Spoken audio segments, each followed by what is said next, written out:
மோடி வந்துட்டு போலியா தமிழ்நாட்டுக்கு, எடப்பாடி கூட்டம் நடத்துறாரு, ஸ்டாலின் முதலமைச்சர் போறாரு, துணை முதலமைச்சர் போறாரு, இவ்வளவு பேரு தமிழ்நாடு முழுக்க சூறாவளி சுற்றுப்பயணம் செய்கிற பொழுது விஜய்க்கு ஏன் உங்களால பாதுகாப்பு கொடுக்க முடியாது? அங்க மண்டபம் யாருமே தரவே இல்லை, தர விரும்பல, ஓகேன்னு சொல்றாங்க. அதுக்கப்புறம் வேணாம்னு சொல்றாங்களே, அது எந்த அளவுக்கு சார் உண்மை? ஆளுங்கட்சினா அப்படித்தான் இருப்பான். ஆளுங்கட்சினா எதிர்கட்சியை எதிர்ப்பதான் ஆளுங்கட்சியுடைய வேலை. இதுதான் அரசியல். மெரிபா பன்னீர் சோடா, ஐ ட்ரஸ்ட் மெரிபா. சர்க்கரை நோய் கூட பல் பிரச்சனையா? சென்னையில் உங்க பல் பிரச்சனைகளுக்கு பிரத்யோக தீர்வுகளோடு லேசர், ஓசோன், ஆக்சிஜன் தெரப்பி என அனைத்தும் நம்ம லார்ட் அண்ட் டேபிள். இப்போ விஜய் அவர்கள் பாத்தீங்கன்னா கரூர் போய் சந்திக்காம இங்க மகாலிபுரத்துல 41 குடும்பத்தையும் நேரில் சந்திக்கிறாரு. இதுக்கு மூல காரணம் பாத்தீங்கன்னா காவல்துறையால பர்மிஷன் கொடுக்கலன்னு சொல்லிட்டு ஒரு தரப்பு சொல்றாங்க. எது சார் உண்மை? காவல்துறை அனுமதி மறுத்தால்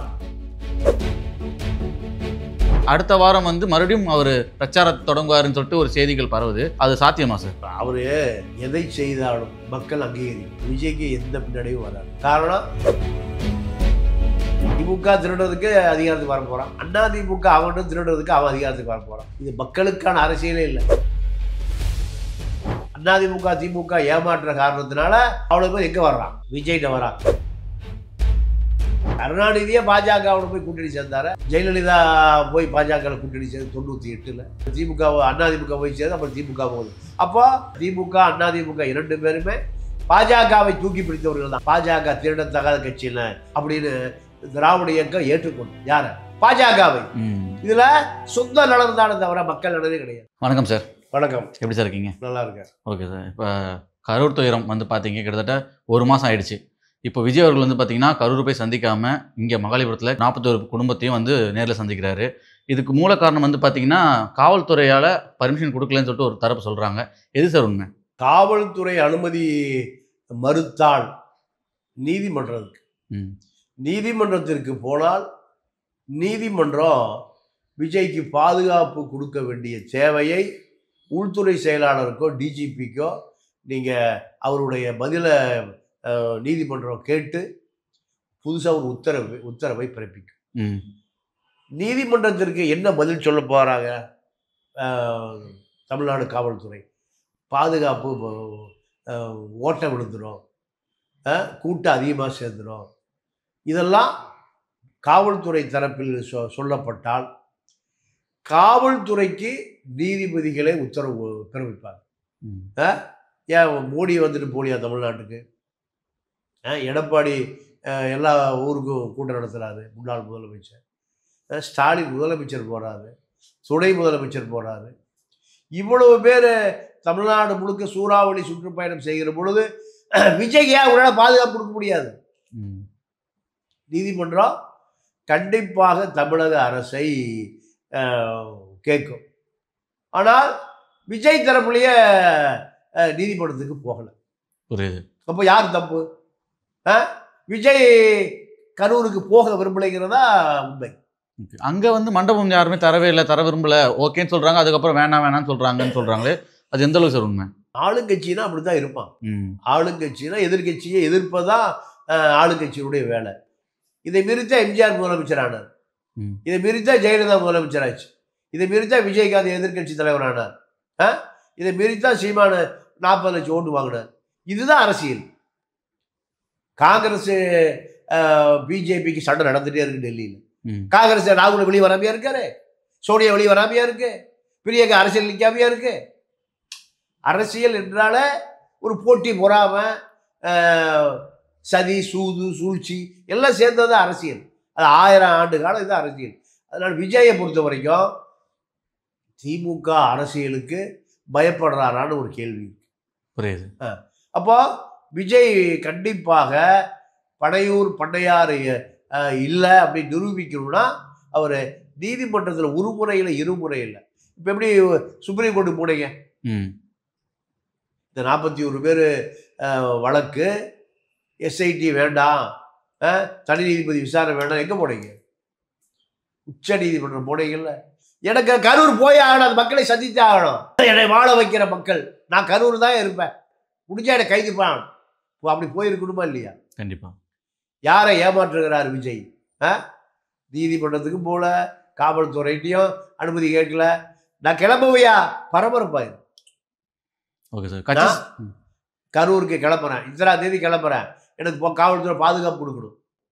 இதெல்லாம் விஜய்க்கு அரசியல் தெரியாதவருடைய விளைவு. ஜெயலலிதாவை பால் காணி பாப்பாங்குவாங்க. அந்த அம்மா மக்களை எங்கே சந்திக்கும்? அந்த அம்மா ரூம்ல இருந்து ஜன்னல் வழியா பார்த்துட்டு கிளம்பி போக சொல்லிடு. இப்படித்தான் நடந்தது. அந்த அம்மா முதலமைச்சராக இல்லையா? அதே போன்று தான் இப்போ விஜயை பொறுத்த வரைக்கும் திமுகவை எதிர்த்து நீங்கள் தடாலடி அரசியல் செய்ய பண்ணக்கூடிய தெம்பு திராணி அவர்கிட்ட இல்லை. அதனுடைய விளைவு தான் நீங்கள் ஓடுகிற நாயை கண்டால் திரத்துகிற நாய்க்கு எளிமை, அதாவது அது தொக்குன்னு சொல்லுவோம் கிராமத்தில்.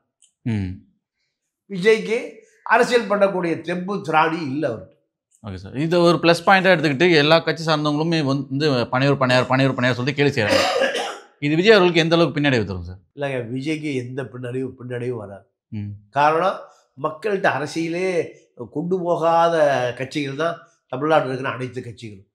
திமுக திருடுறதுக்கு அதிகாரத்துக்கு வர போகிறான், அண்ணா திமுக அவனும் திருடுறதுக்கு அவன் அதிகாரத்துக்கு வர போகிறான். இது மக்களுக்கான அரசியலே இல்லை.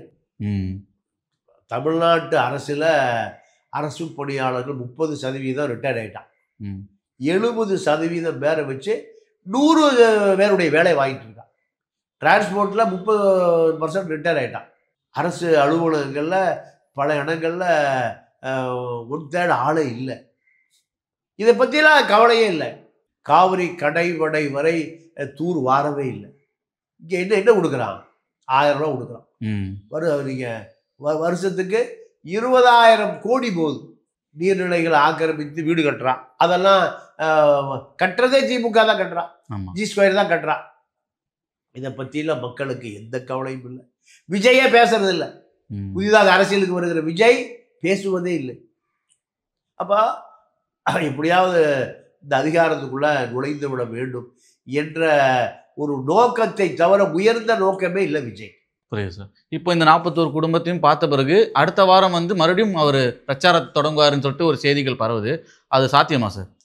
இல்லை, அவர் எதை செய்தாலும் மக்கள் அங்கீகரிக்கும். ஏன்னா மக்களுக்கு அரசியலே தெரியாது. மக்களுக்கு அரசியலே தெரியாது. ஓகே. 500 ரூபா ஓட்டுக்கு கூட்டம் சேர்த்துவதற்கு ஒரு காக்கா பிரியாணி, ஒரு குவார்டர் பாட்டம், இதை சாதாரணமாக கொடுக்குறா மக்களுக்கு.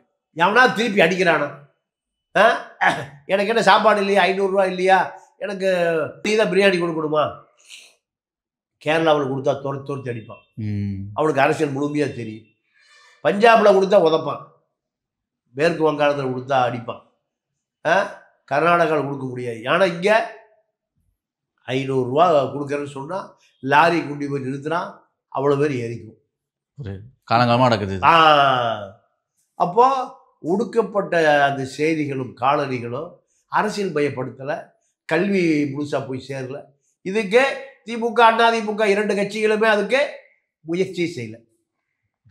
அப்புறம் விஜய் அரசியல் மிக எளிமையானது. அதனால தான் விஜய் ஈஸியாக அதிமுக திமுக ஏமாற்ற காரணத்தினால அவ்வளோ பேர் எங்கே வர்றான்? விஜய்கிட்ட வரான். விஜயும் ஏமாத்தான் போகிறார், விஜயும் ஏமாத்தான் போகிறார். விஜய்க்கு அரசியல் தெரியாது. இப்போ விஜய் கட்சியில் 3 பொதுச் செயலாளர். ஒருவர் கட்சியினுடைய பொதுச் செயலாளர் புஷி ஆனந்த், இன்னொருவர் தேர்தல் பிரிவு பொதுச் செயலாளர் ஆதவ் அர்ஜுனா, இன்னொருவர் கொள்கை பரப்பு பொதுச் செயலாளர் அருண்ராஜ் IRS. 3 பேருக்கு பெரிய சண்டை நடக்குது. படிப்போம். விஜய் யார் கட்டுப்பாடு வச்சுக்கிறது? விஜய யார் கட்டுப்பாடு வைத்துக் கொள்வது? 3 பேரும் ஓடிட்டாங்களே பிரச்சனை வந்த உடனே. ஆமாம்.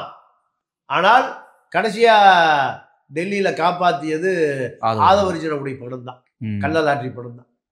எல்லாம் கள்ள லாட்ரி படம் தான் காப்பாற்றியது. இப்போ விஜய் என்ன நினைக்கிறாரு? புஷியை விட ஆதவ் அர்ஜுனா பணமும் ஜலம் பண்ணுறாரு, டெல்லி லாபி வைத்திருக்கிறார், திமுகவை எதிர்ப்பார். 3 ஆதவ் அர்ஜுனா தான். அப்போ இவரை பொதுச் செயலாளர் ஆக்கினா என்ன? ஆனால் பொதுச் செயலாளர் ஆக்கினா கட்சியை மொத்தமாக வித்துருவார். முடியாது. புஷி அடிமையாக கிடப்பாரு, இவர் அடிமை இல்லை. ஒரு ஸ்டேஜில் விஜயை இப்படி கட்டுக்குள் கொண்டு வருகிற அரசியல் அவருக்கு தெரியும், பிஜேபி அரசியல் தெரியும். அப்போ இப்படியான சண்டை ஓடிட்டு இருக்கு. அருண்ராஜை பொறுத்த வரைக்கும் ஐஆர்எஸ் அதிகாரி, அவர் விஜய் நம்முடைய ஆலோசனைகளை கேட்பாரான்னு அவர் யோசிச்சுட்டு இருக்காரு. ஆக மொத்தம் ஒரு குழப்ப நிலை தான். விஜயால் கரூருக்கு போக முடியாத காரணமே இந்த குழப்ப நிலை தான். Correct sir. அதேமாரி வந்து விஜய் அவர்கள் வந்து பிஜேபிக்குள்ளே இருக்காரு, கைக்குள்ளே இருக்காருன்னு சொல்லிட்டு பேசுகிறாங்களா, அது உண்மை தானா? கன்ஃபார்ம் ஆகிடுச்சா சார் அது? பிஜேபி தயவு இல்லாமல் இந்த வழக்கில் திமுக தப்பிச்சிருக்க முடியாது. எஸ்ஐடி ரத்து பண்ணியிருக்க முடியாது. தனி நீதிபதி விசாரணை ரத்து பண்ணியிருக்க முடியாது. பிஜேபி தலையிட்ட காரணத்தினால்தான் திமுக ஜகா வாங்குது. திமுக விஜய் மீது அடக்கி வாசிக்கிறது. விஜய்க்கு ஒரு பெரிய பின்னணி வந்துட்டான், பேக்ரவுண்ட் வந்துட்டான். அவர்களை நம்ம பகைத்து கொள்ளக்கூடாது. ஆட்சி நடத்துவதற்கு பாஜக தயவு வேணும். ஐடி இருக்கு, அமலாக்கத்துறை இருக்கு, அந்நிய செலாவணி மோசடி துறை இருக்கு. இதெல்லாம் நம்ம மீது பாய்ச்சிடுவாங்க. அதனால பாஜகவுக்கு என்ன தேவைன்னா, எப்படியாவது தமிழ்நாட்டில் பாஜக ஆட்சி கொண்டு வருவதற்கு எதிர்காலத்தில் விஜய் உதவுவார். அதிமுகவை உடைப்பதற்கு விஜய் உதவுவார். இப்படியான அது ஒரு திட்டத்தில் இருக்கு. இதுக்கெல்லாம் இந்த தேர்தலில் திமுகவிடமிருந்து அதிகாரத்தை கைப்பற்றுவதற்கு விஜய் தான் ஒரு துருப்பு சீட்டு. அதிமுகவுக்கு துருப்பு சீட்டாக தான் பாஜகவுக்கு துருப்பு சீட்டு விஜய் தான். இந்த துருப்பு சீட்டை வைத்து தான் தமிழ்நாட்டில் அரசியல் மாற்றங்களை, ஆட்சி மாற்றங்களை, காட்சி மாற்றங்களை கொண்டு வர வேண்டியிருக்கு. இதற்காகத்தான் விஜயை பாஜக பாதுகாக்க. ஒருவேளை அவர் பாஜக கூட அதிமுக கூட இணைந்தார்னா அது வரவேற்கத்தக்கதான் நினைக்கிறீங்களா சார் நீங்க? இங்கே வரவேற்பு இல்லை அவருக்கு. இங்கே சொந்த லாப நலன் தான். சொந்த லாப நலன் தான். தனக்கு என்ன லாபம் கிடைக்கும் அவ்வளவுதான். கருணாநிதியே பாஜகவோட போய் கூட்டணி சேர்ந்தார, ஜெயலலிதா போய் பாஜக கூட்டணி சேர்ந்து 98ல். அப்போ அது வரைக்கும் பாஜக தீண்டத்தக்கதா கட்சியா இருந்தது. தமிழ்நாட்டு நிலைமை அப்படிதான் இருந்தது. ஆனால் முதல்ல திமுக அதிமுக போய் சேர்ந்து அப்புறம் திமுக போகுது. அப்போ பாஜக தீண்டத்தகாத கட்சியில் அப்படின்னு திராவிட இயக்கம் ஏற்றுக்கொண்டது. யார? பாஜகவை. இதுல சொந்த நலன் தானே தவிர மக்கள் நலனே கிடையாது. திமுக அதிமுக இரண்டு பேருமே பாஜகவை தூக்கி பிடித்தவர்கள் தான். திராவிட இயக்கம் என்பதே பார்ப்பனர்களுக்கு எதிரான இயக்கம், பாஜகவுக்கு எதிரான இயக்கம். பெரியார் அப்படிதான் ஆரம்பிச்சார். தங்களை காப்பாற்றிக் கொள்வதற்கு, தாங்கள் அடித்த பிள்ளைகளை பாதுகாப்பதற்கு டெல்லியுடைய அனுசரணை வேணும். அதனால இரண்டு பேருமே பாஜகவை தூக்கி பிடித்தார்கள். 98ல் ஜெயலலிதா, 99ல் கருணாநிதி. அப்போ என்ன விஜய்க்கு அதை தாண்டி என்ன பாலிசி இருக்க போகுது? ஜெயலலிதாவுக்கு கருணாநிதிக்குமே பாலிசி இல்லை, அவர்களுக்கே கொள்கை கோட்பாடு இல்லைன்னா விஜய்க்கு என்ன கொள்கை கோட்பாடு இருக்கு? கொள்கை கோட்பாடுனா கிலோ எவ்வளோ கேட்கக்கூடிய ஆள் விஜய். அதனால் பாஜகவோட கூட்டணி வைத்தாலும் சரி, ஏடிஎம்கோட கூட்டணி வைத்தாலும் சரி, எந்த எதிர்ப்பும் இருக்காது. ஓகே சார், இந்த நேர்காணல் நிறைய விஷயங்களோட பகிர்ந்துட்டீங்க. நேரத்துக்கு நன்றி சார். நன்றி, வணக்கம்.